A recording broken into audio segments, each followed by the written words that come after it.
తెలంగాణలో నిరుద్యోగులకు TGS RTC good news వినిపించింది. ఆర్టీసీలో త్వరలోనే 3,000 ఉద్యోగాలను భర్తీ చేయనున్నట్లు టీజీఎస్ ఆర్టీసీ ఎండీ సజ్జనార్ కీలక ప్రకటన చేశారు. హైదరాబాద్లోని బస్ భవన్ ప్రాంగణంలో ఆదివారం తెలంగాణ రాష్ట్ర అవతరణ వేడుకలు ఘనంగా జరిగాయి. ఈ వేడుకల్లో ముఖ్య అతిథిగా పాల్గొన్న సజ్జనార్ జాతీయ జెండాను ఆవిష్కరించారు.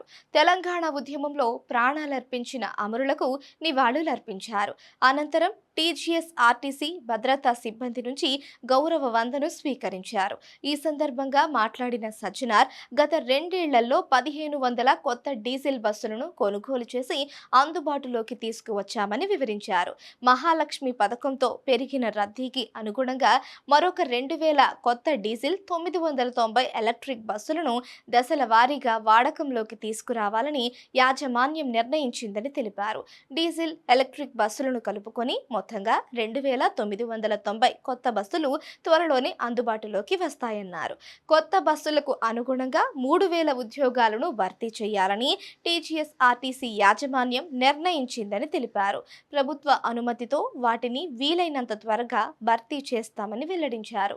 తెలంగాణ తొలి మలిదశ ఉద్యమంలో ఎంతో మంది అమరులయ్యారని, రాష్ట్ర అవతరణ దినోత్సవం సందర్భంగా టీజీఎస్ ఆర్టీసీ కుటుంబం తరపున అమరులకు ఘన నివాళులు అర్పిస్తున్నామని అన్నారు. ఆర్టీసీ ఉద్యోగులు 2011లో 29 రోజుల పాటు మేము సైతం అంటూ సకల జనుల సమ్మెను కొనసాగించారని తెలిపారు. దేశ చరిత్రలో జరిగిన అతిపెద్ద సమ్మెల్లో సకల జనుల సమ్మె ఒకటిగా నిలిచిందన్నారు.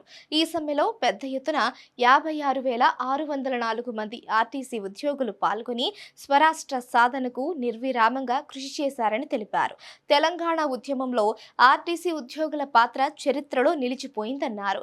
బస్కా పయ్యా నహీ చలేగా నినాదంతో చేపట్టిన సమ్మె తెలంగాణ ఉద్యమానికి ఊపిరిలూదిందని ఆయన గుర్తు చేశారు. తెలంగాణ ఉద్యమ స్ఫూర్తితోనే సంస్థలో విప్లవాత్మక మార్పులను తీసుకువచ్చినట్లు పేర్కొన్నారు.